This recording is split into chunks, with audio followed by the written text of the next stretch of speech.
Okay, so we'll continue our discussion about buck converters that we were doing before this break started.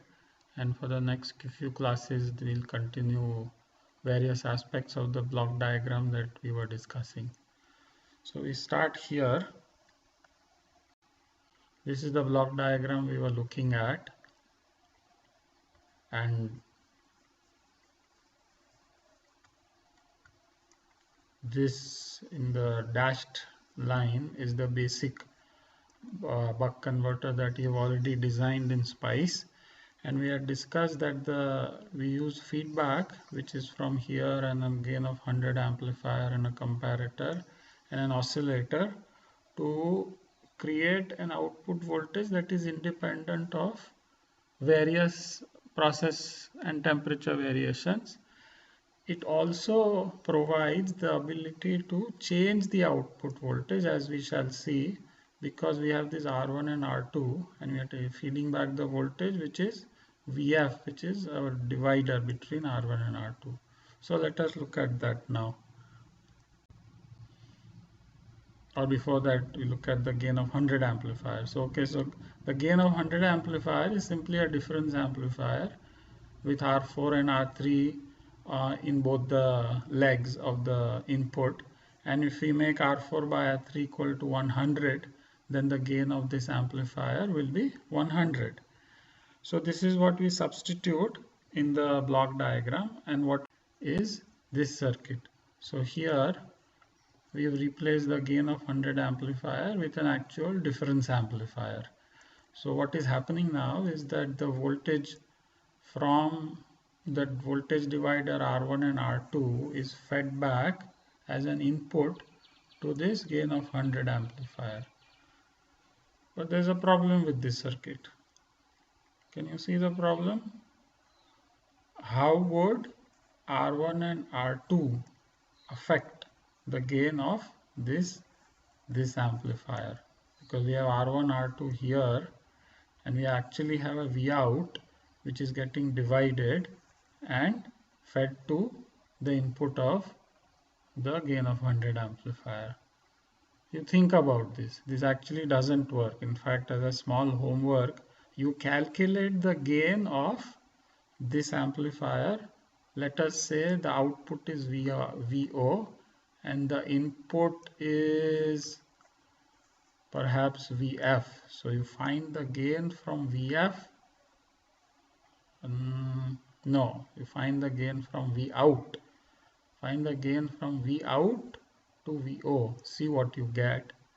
There will be some problem. We'll not discuss it. You think about it, and if you have questions, we'll discuss it offline. But because this doesn't work, what we'll do is we'll add unity gain buffer in between the gain of 100 amplifier and this VF.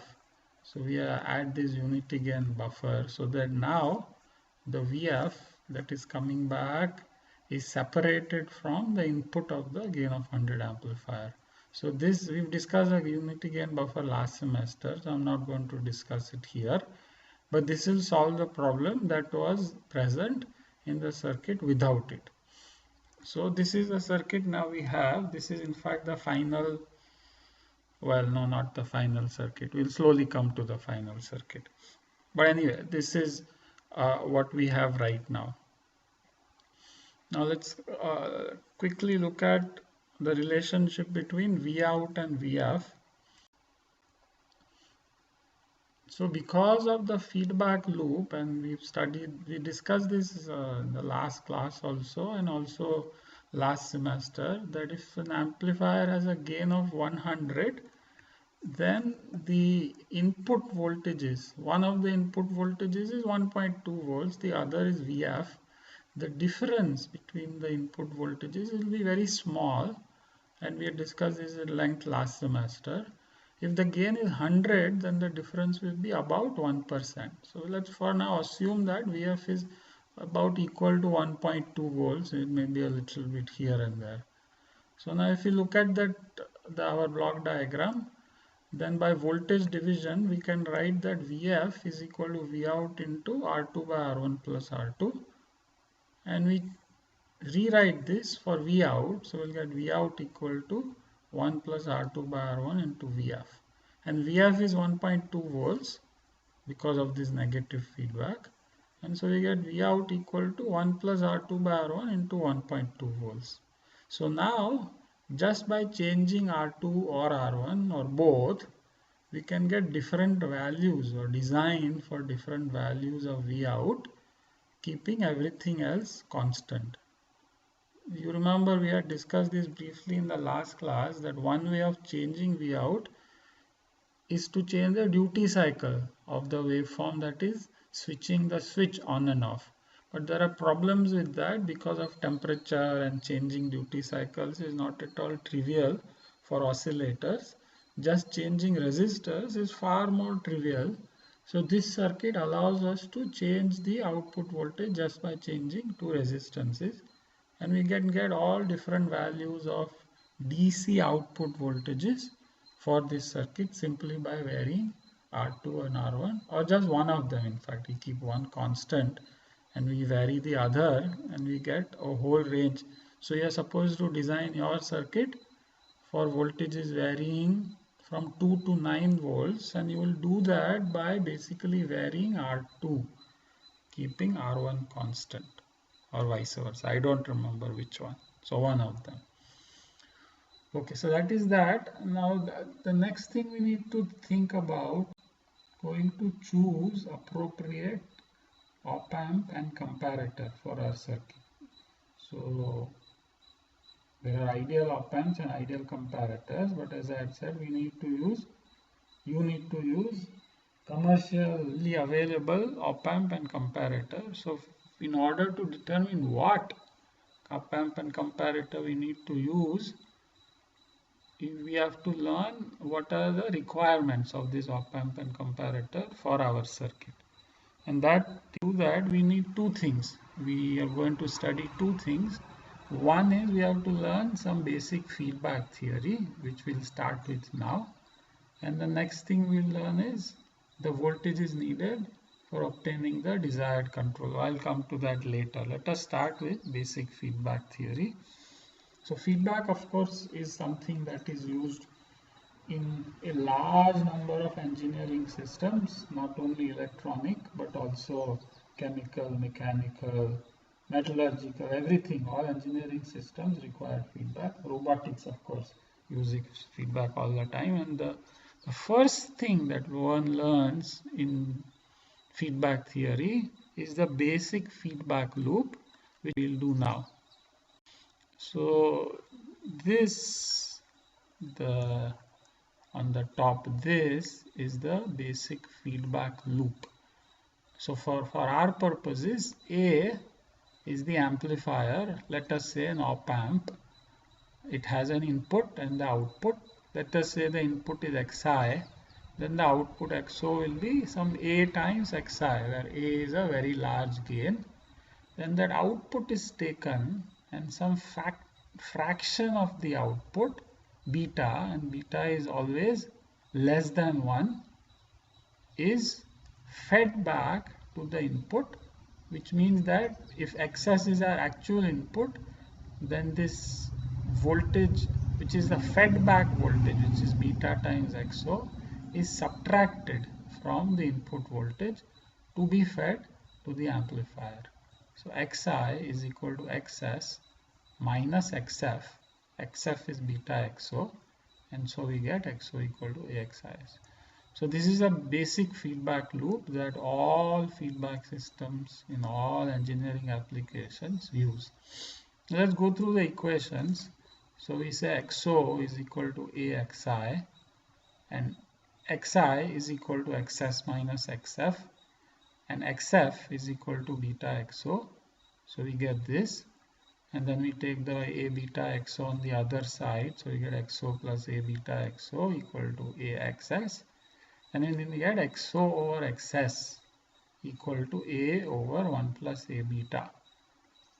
And if A beta is much greater than 1, then we can ignore the 1, and then the A goes, and then we get XO over XS approximately equal to 1 over beta. So let's think about this a little bit. First of all, this is a fundamental equation, A over 1 plus A beta. I think over a period of time you're going to just remember it. A over 1 plus A beta, somebody says, you know what they are talking about. And if you recall our op-amp circuit, the simple R2 by R1 circuit where the gain was minus R2 by R1, that is a negative feedback circuit in which you may or may not remember from last semester, but the gain is minus R2 by R1 and it is independent of the op-amp gain A, which comes from both these equations. So if A is very large, then A simply disappears and the overall gain of the feedback system depends only on the feedback circuit. In our case, it was simply R2 by R1 and that was independent of the gain of the op-amp. So this is the basic equation of all feedback systems, and for our purposes what we are going to do is we are going to see the frequency behavior of this. So this is called a transfer function. XO by XS is called a transfer function, and we're going to see if A, which is of course the gain of the op-amp, which usually will always be a function of frequency. If it is a function of frequency, then what happens to this closed loop transfer function? So incidentally, this is the closed loop transfer function. Just XO equal to XI, just A is called the open loop circuit, and the open loop gain is A, the closed loop gain is A over 1 plus A beta. So let us look at the case where A is a function of frequency, and now I'm switching to handwritten because I got bored of writing equations on PowerPoint. So this is just handwritten and scanned. I think it is good enough. So let's say that A as a function of frequency is some constant low frequency gain A0, and it has one pole at omega 0. So the 3 dB band minus 3 dB bandwidth is omega 0, and this is the transfer function as a function of frequency. So what we want to do is we want to see how the closed loop gain looks if this is the open loop gain. So we substitute A in x0 over xs. So we'll say A0 over 1 plus j omega by omega 0 divided by 1 plus A0 beta divided by 1 plus j omega by omega 0. Then multiply, divide by 1 plus j omega by omega 0. So it comes here, A0, A0. Now in the denominator, we take 1 plus A0 beta out and we take it up. So we'll get A0 over 1 plus A0 beta divided by 1 plus j omega over omega 0 into 1 plus A0 beta. So this is a very interesting equation. So what we see is the low frequency gain is A0 over 1 plus A0 beta, as it should be, because at low frequencies when omega is much less than this quantity, then this j term is negligible and the transfer function must have the same form, A over 1 plus A beta. What of course this also tells us, as we already knew, is that the gain of the closed loop transfer function is smaller than the open loop gain by a factor 1 plus A0 beta. But simultaneously another very interesting thing has happened. The open loop 3 dB bandwidth was omega 0. Now you can see this is the same form as this. The open loop and closed loop have the same form. So the numerator is a low frequency gain. In the denominator we have 1 plus j omega divided by if 3 dB frequency. So open loop 3 dB frequency was omega 0. The closed loop 3 dB frequency has become omega 0 into 1 plus A0 beta, which means that the closed loop 3 dB frequency has increased by a factor 1 plus A0 beta. And this is a fundamental property of all feedback systems, that when you apply negative feedback, the low frequency gain decreases, in fact specifically by this factor 1 plus A0 beta, but the minus 3 dB bandwidth increases by that same factor 1 plus A0 beta. And in fact, negative feedback has a lot of other good properties, and that's why it is used. This being one of them. Okay, so let's tell more about this. So in fact, this is just a summary of uh, the previous slide. So open loop gain, open loop bandwidth, closed loop gain, closed loop bandwidth. If beta is equal to 1, which corresponds to a unity gain uh, feedback, then of course the gain is 1, and the bandwidth from here with beta equal to 1 and a0 much greater than 1 is equal to omega 0 into a0. This quantity is an important quantity in electronics. It is called a unity gain bandwidth. The bandwidth when the gain becomes unity, and it's given a term omega capital T, and it is equal to omega 0 into a0, which incidentally can also be written as omega 0 into 1 plus a0 beta into a0 divided by 1 plus a0 beta. What this is telling us is that independent of the value of beta, the gain of the closed loop system is a0 over 1 plus a0 beta. The bandwidth is this, and the product of the gain and bandwidth independent of the value of beta is always omega 0 a0. So if the closed loop gain increases, the closed loop bandwidth decreases, and vice versa, the product remaining constant. So this is a fundamental property of these negative feedback systems, with one qualification, that we derive this for a single pole function. If there are more than one poles, then this is not valid. But this is a slightly advanced topic. We will come back to this later, in fact, in a couple of lectures. Okay.